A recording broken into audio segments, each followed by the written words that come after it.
ಇವತ್ತು ಬೆಳಗ್ಗೆ ಮದುವೆ ಆಗಿದ್ವಿ 11:30ಗೆ. SP ಅವ್ರು ಏನ್ ಹೇಳಿದ್ರು ಅಂದ್ರೆ ಬೆಳಗಾವಿ ಪೂರ್ತಿ ಬೆಳಗಾವಿ ನೀವು ಎಲ್ಲಿರ್ತೀರಾ ನಾವು ಅಲ್ಲಿ ಪ್ರೊಟೆಕ್ಷನ್ ಕೊಡ್ತೀವಿ. ನೀವು ಬೆಂಗಳೂರಿಗೆ ಹೋಗ್ಬೇಕು, ನಿಮ್ ಬೆಂಗಳೂರು ಡಾಕ್ಯುಮೆಂಟ್ಸ್ ಬೇಕು ಅಂದ್ರೆ ನೀವು ಬೆಂಗಳೂರು ಕಮಿಷನರ್ ಭೇಟಿಯಾಗಿ ಅವರಿಂದ ಪ್ರೊಟೆಕ್ಷನ್ ತಗೊಂಡೋಗಿ ನೀವು ತಗೊಂಡ್ಬರ್ಬೋದು ಅಂತ ಹೇಳಿದ್ದಾರೆ. ದೇವಸ್ಥಾನದಲ್ಲಿ ಎಲ್ಲಪ್ಪ ಪಾಡಿಶ್ವಾಡ್. ಇವನಿಗೋಸ್ಕರ ನಾನು ಎಷ್ಟೇ ಕಷ್ಟ ಆಗ್ಲಿ ಅಂತ ನಾನು ಅಲ್ಲಿಂದ ಇವನಿಗೋಸ್ಕರ ಬಂದೆ. ಎಲ್ಲ ಇವ್ರ ಮನೆಯವರೇ ನಮ್ಮ ಸಂಬಂಧಿಕರು. ಇನ್ಸ್ಟಾಗ್ರಾಮ್ ಅಲ್ಲಿ ಆಯ್ತು ಪರಿಚಯ. 1-2 ವರ್ಷ ಆತ್ರಿ. ಫಸ್ಟ್ ಇವರು ನ್ಯೂ ಸಜೆಷನ್ ಅಂತ ನ್ಯೂ ಫಾಲೋವರ್ ಸಜೆಷನ್ ಅನ್ಬಿಟ್ಟು ಇವ್ರು ಹಾಯ್ ಅಂತ ಕಳ್ಸಿದ್ರು. ನಾನು ಯಾವ್ದೇ ಇದು ಹೊಸ ಫಾಲೋವರ್ ಅನ್ಬಿಟ್ಟು ಹಾಯ್ ಅಂತ ಮೆಸೇಜ್ ಮಾಡಿದೆ.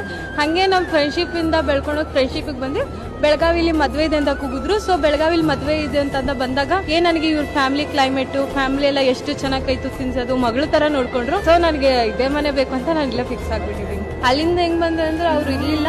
ಸೊ ನಾನು ಅವಾಗ ಅಲ್ಲಿಂದ ತಿರುಗಾಟದಿಂದ ಬೆಂಗಳೂರಿಗೆ ಬಂದು ಬೆಂಗಳೂರಿಂದ ದಾವಣಗೆರೆ ಬಸ್ ಹತ್ಕೊಂಡು ದಾವಣಗೆರೆಗೆ ಬಂದು ಬೆಳಗಾವಿಗೆ ಟ್ರೈನಲ್ಲಿ ಬಂದೆ ರೀ. ಇಲ್ಲ ಯಾರ್ದು ಇಲ್ಲ ವಿರೋಧ ಮೀನ್ಸ್ ಯಾರು ಒಪ್ಕೊಂತಲ್ಲ ಅಂತಲ್ಲ.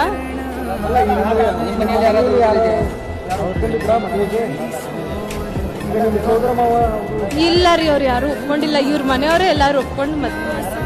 ಧಮ್ಕಿಯವ್ರೆ ನಮ್ಮ ಸೋದರ ಮಾವರೇ.